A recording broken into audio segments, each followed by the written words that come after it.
Hi, Jane Berthume here. You should know by now I'm part of the OurRecipeTree Team Roots crew.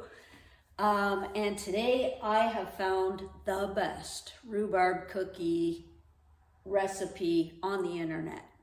I have no idea where I got it. There's nothing written, no website, but anyway, this is a great recipe. And it's rhubarb season, so I got it coming out my ears. So just as before, if you've watched my videos, I always get out my ingredients and my measuring tools and my everything.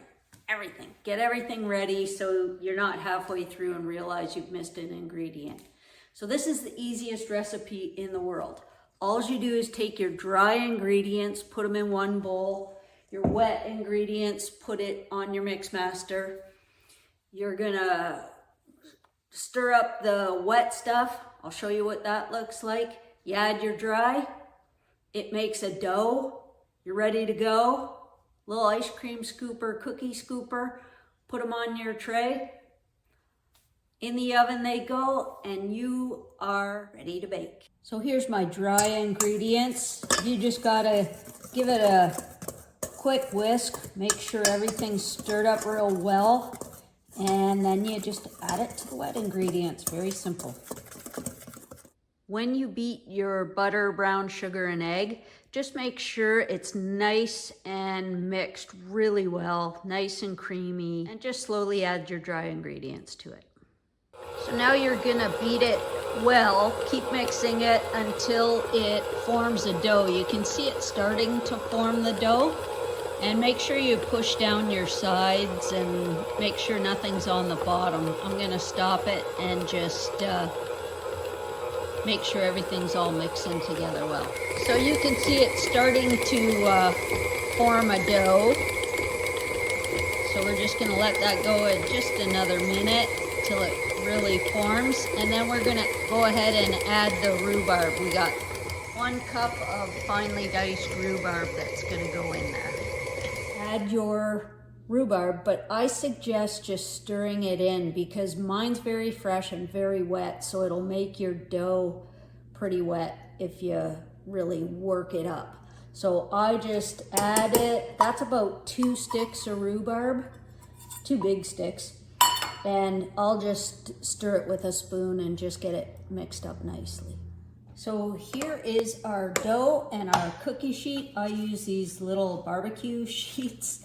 They actually work great. I'm not a fan of the silicone ones, but I don't know.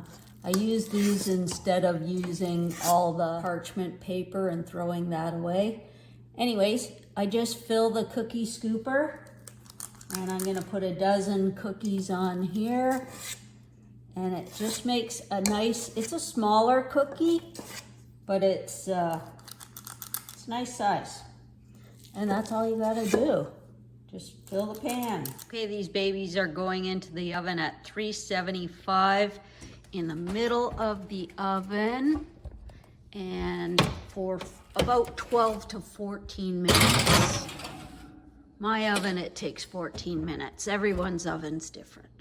I just pulled these babies out of the oven. Now they're gonna sit there for 5 minutes. And then they'll go on the cooling rack till they're fully cooled and we can eat them. This makes about 2 dozen cookies.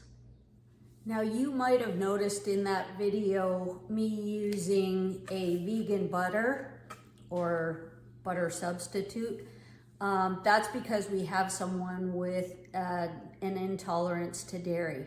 So you can modify these ingredients very easily. I'm also making a batch today for a friend of mine who is gluten-free. So I'll be using this instead of the flour, just 1-to-1. I might add just a little bit more baking powder, just a little bit.